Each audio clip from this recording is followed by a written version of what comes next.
ndi umugabo wo guhamya ko nta kure cyane habaho Imana itakura umuntu shingiye ku byo nabonye ndi umugabo wo guhamya ko nta kure cyane habaho Imana itageza umuntu ingoma yawe niyogere niy'abana b'abantu yarogeye.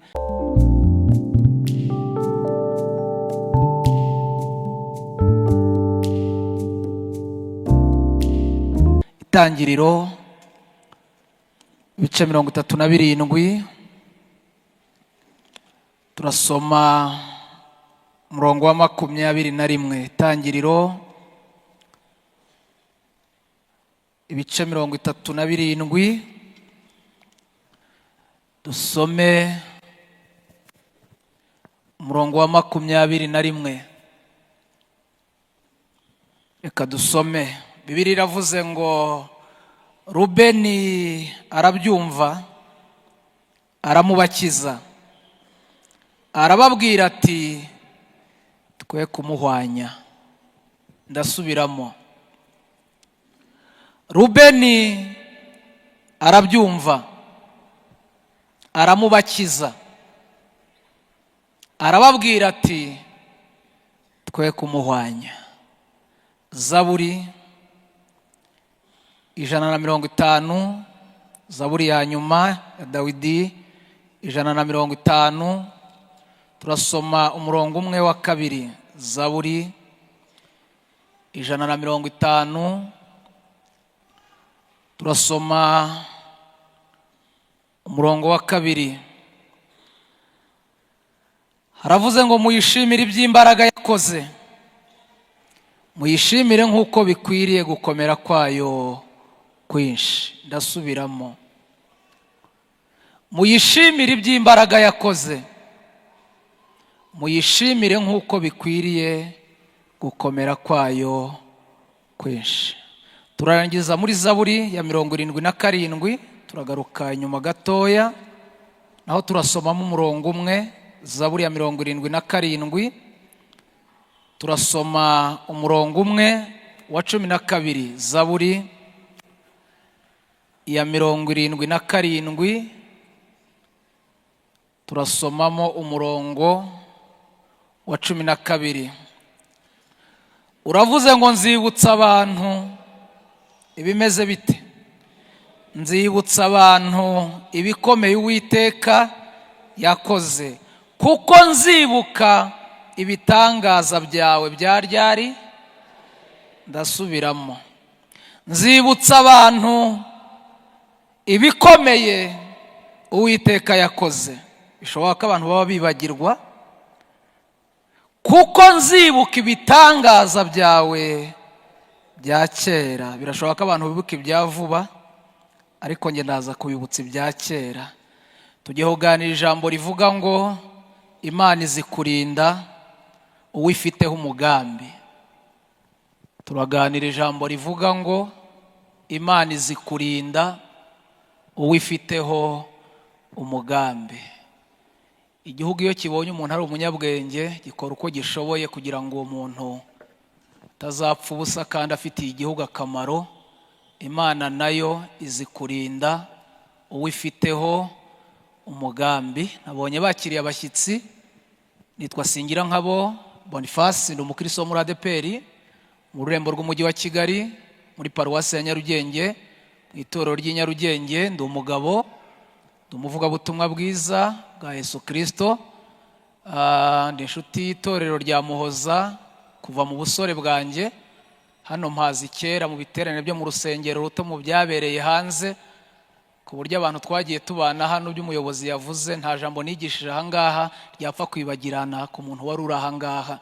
Shimiye Kristo rero, kandi shimira n'abaririmbyi bakorari Goshen batekereje ko mu giterane cyiza nk'iki gisoza umwaka mu bigisha bazakibamo nanjye nzaba ndimo. Mwarakoze kudutekerezaho. Shimiye bene data Naziri twaturukanye i Kigali, korari Ingabire ngira ngo nigeze gukora ronchi yabo kera nkiri umusore muri 2009. ari nyiri umusore tugirana ibihe byiza, nishimye nabo kubabona. Rero turacyari mu ntangiriro y'umwaka, bifurije umwaka mushya muhire. Haleluya.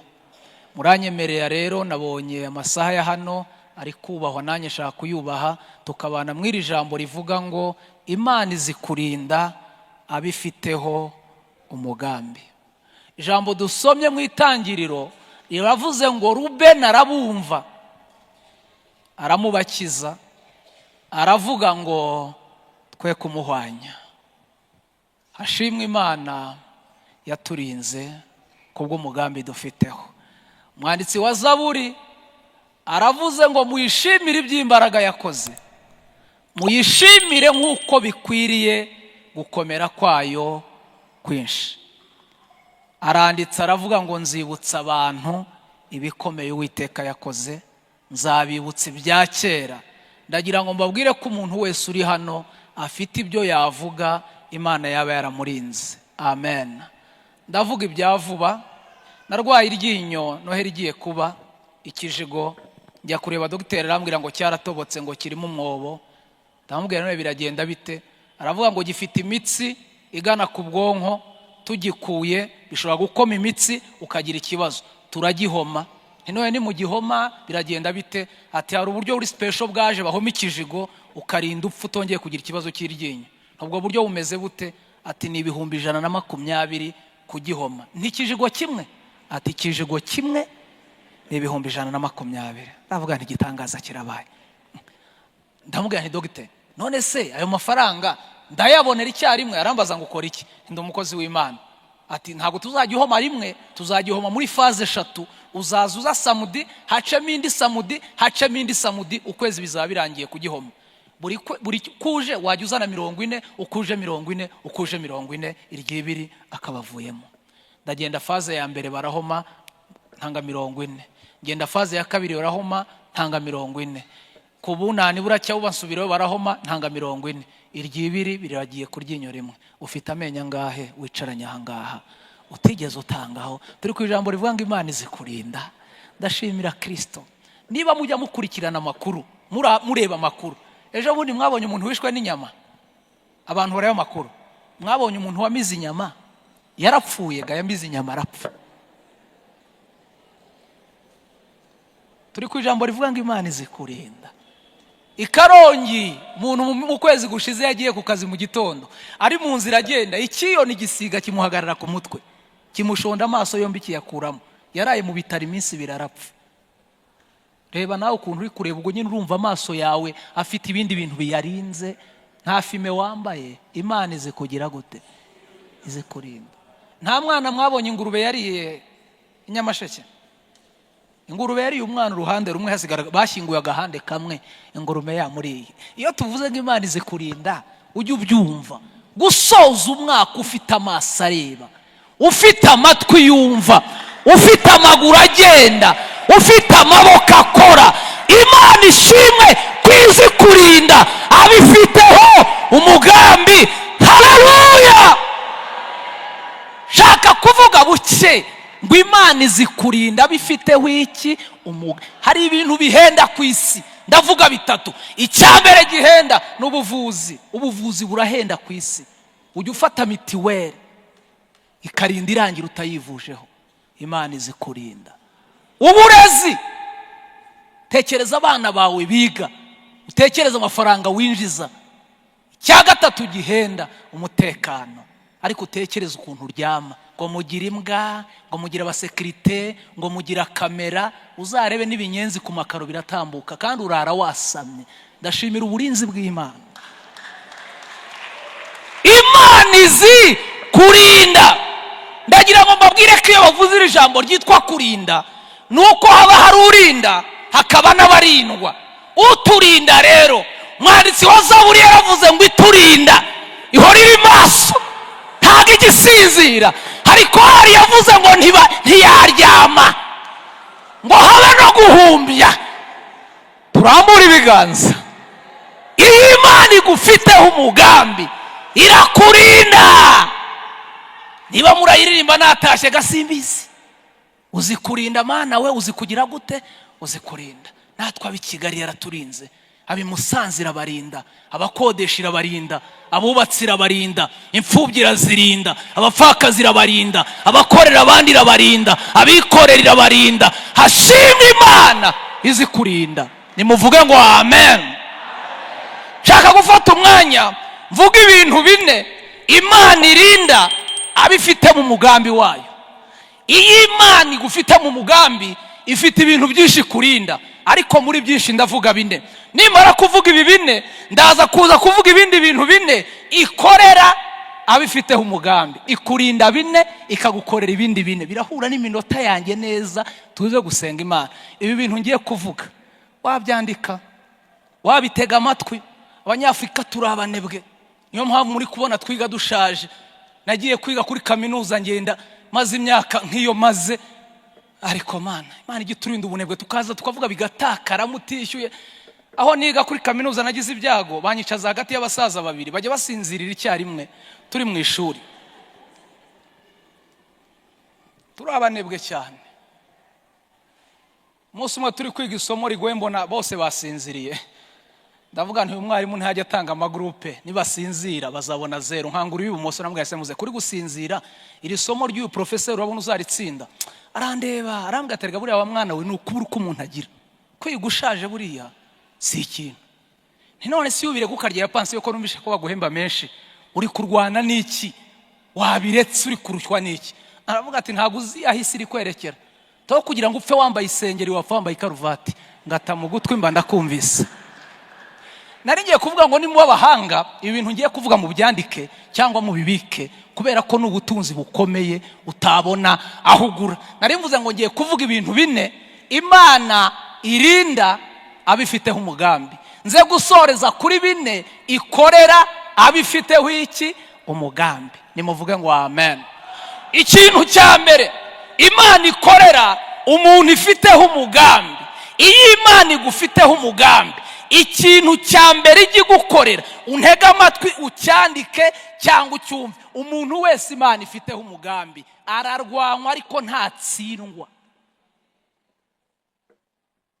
Iyi Imana igufite ikimenyetso kigaragaza ko Imana igufiteho umugambi, Imana ikikurindiye mu buntu bwayo.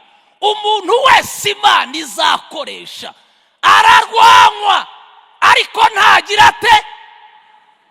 Ko mutavuga ntagira ate? Urebye urugamba wagiye urwana uba warasibwe ku ikarita, ntubu kiriho, ariko kubera umugambi w'Imana izikurinda. Twararwanijwe ntitwatsindwa. Iyi Imana igufiteho umugambi urarwanywa ariko ntugira ute? Buri wese urahangaha atekereza intambara yagiye anyuramo, atekereza abo yagiye arwana nabo bamurusha amaboko, ariko yamuhamagaye imufiteho umugambi iramurinda. Nubu aracyahagaze. Ndashimira Kristo ko nanjye yandinze. Ubu ndacyafata mikoro, hari abo byarangiye. Ubu uracyaba muri korali, hari abo byarangiye. Ubu uracyari umudiyakoni, hari abo byarangiye. Ubu uracyabana n'umugore, hari abo byarangiye. Ubu urakicara muri ofisi ukandika, hari abo byarangiye. Ubu uracyambara imyenda ikagufata, hari abambara ntibikunde. Imana izi kugira gute? Kurinda. Umuntu wese Imana ifiteho umugambi iramurinda akarwanywa ntagira ate? Aka kantu mwakumvise, mwagafashe mu mutwe.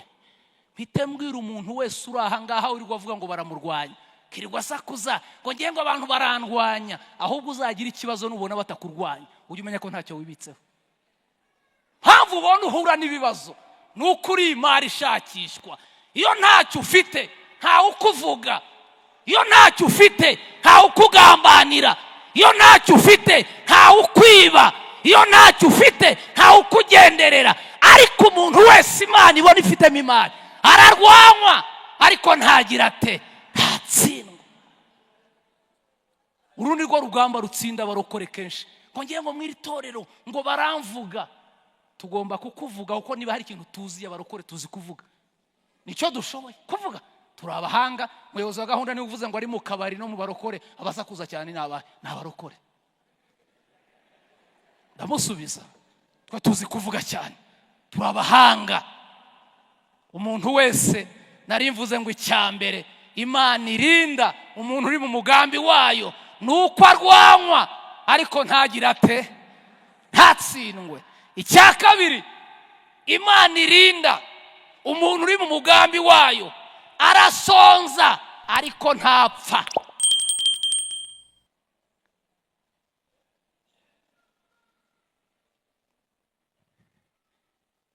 Umuntu Imana ifite mu mugambi wayo, icya kabiri murinda, arasonza ariko usa muragamitse ngo ntiyabariye, inzara yarabariye mwese mwicaye hanga witariye se ninde, inzara yaraturiye ariko ntitwagize dute, ntitwapfuye. Simwe mwari muri kuririmba, sinzi uwaririmbye hano ngo yabonaga ijana, ngo niri mu buririmbye ahangaha ngo aba mu ikarito, inzara yaraturiye. Umuntu wese Imana ifite mu mugambi, icya kabiri murinda, arasonza inzara iramurya ariko ikamurinda gupfa. Inzara yaraturiye we, Imana yaturinze inzara, ndayishimira. Nimujya mugera ahangaha rero ntimukajye mwicara ngo mwibagirwe ndi kubibutsa inzara ya kera. Inzara yaraturiye, nimubona murimo murya ujye umenya ko hari igihe kigeze kugera kurya bikaba ikibazo, ariko turashimira Imana yaturinze inzara. Iyo turindana n'abana, iyo turindana n'abagore, iyo turindana n'abagabo, none tugezaho tubwira Imana ngo uzi kurinda. Cyo ni icya kabiri, Imana irinda umuntu ifiteho umugambi. Imurinda iki? Irakurya ariko ntikwica. Ndashimira Imana kaho tugeze turi kuririmba tukavuga ngo waratugaburiye. Cyo ni icya kabiri, Imana irinda umuntu ifiteho umugambi. Icya gatatu, Imana irinda umuntu ifiteho umugambi, arasuzugurwa, aragambanirwa ariko ntacogora. Iyo Imana igufiteho umugambi ikurindira mu kagambane, ikurindira mu rugamba ugenda unyuramo, kuko iyo ubona hari ikizakubyaza mu musaruro. Cyo ni icya gatatu, Imana irinda umuntu ifiteho umugambi, imurindira mu kagambane, ikamurindira mu bamugambanira, akarangiza urugamba arunesheje. Icya kane, Imana irinda umuntu ifiteho umugambi, imusimbutsa impfu nyinshi. Haleluya! Imusimbutsa impfu. Aka kantu murakumvise? Zaburi ya nyuma twasomye ya Dawidi yavuze ngo muyishimire iby'imbaraga. Yagize ite? Dawidi yari yibutse iminsi ya kera, yibuka imbaraga Imana yakoresheje imusimbutsa impfu. Hari impfu enye Dawidi yasimbutse, ntaza kubona umwanya wo kuvuga: urupfu rw'intare, urupfu rw'idubu, urupfu rwa Goliyati, urupfu rwa Sawuli. Izi mfu uko ari enye Dawidi yarazisimbutse, amaso yarazibona. Ikibazo rero abantu bafite, hari aho ugera ukibagirwa intare wanyuzemo, ukibagirwa idubu zawanye nawe, wabona wicaye muri biro. Dawidi ngo yaricaye igihe kimwe, abonye abantu bamugenderera, abonye abantu bamusaba serivisi, bituma atekereza iminsi ye ya kera. Aravuga ngo ariko ubundi ngewe ndi mwene nde? Igihe cyose utamenya amateka yawe, utamenya iyava, ntamenya yajya. Buri urugamba tugira nuko abantu bibagirwa. Umuntu arambara ikoti nk'iri akagira ngo yavutse aryambara. Nge namaze imyaka 2 muri korali nambara ikanzu ya mushiki wanjye 9798. N'abandi muri korali ndi kuririmba n'ikizibaho batari ku mukobwa waje no, ntago nari umukobwa. Shaka kubabwira ngo hari ahantu Imana yagiye itunyuza. Ntujye ubona wambaye congo ujye wibuka boda boda, wibuka ko hari ubuzima wabayemo nta byiringiro byo kubaho, kandi ujye wiganiriza. Birashoboka nubura buganiriza, umutima wawe urahari kugira ngo muganire ubaze kandi uzagusubiza. Dawidi yicarana na se witwaga Yesaya, arambwira ati ariko papa, ndeba abantu banyeskotinze, nkareba service abantu bansaba, navukiye nabayeho mu buhe buzima? Isara mubwira ngo uretse Imana igira imbabazi ntiwari kuyobora n'umudugudu n'akagari, ntawe ari kukaguhereza. Kavukire yawe, inkomoko yawe, amateka yawe, uretse Imana izi kurinda, uba waribagiranye kera. Aranje abwira ati ngaho mbwira amateka yanjye ho gakeya, mujye mugerageza mubaza amateka yanyu. Harimo ubona mwicaye hano Musanze ukagira ubu hano harimo abantu bavuye kure ku buryo n'inzira ibasubiza iwabo batayimenya. Amateka mwaje mute? Mwageze hano mute? Imana izi kurinda. Nimuvuge ngo amen. Nimunyikirize ngo amen. Isa aramubwira ngo reka nkunyuremo mu nshama.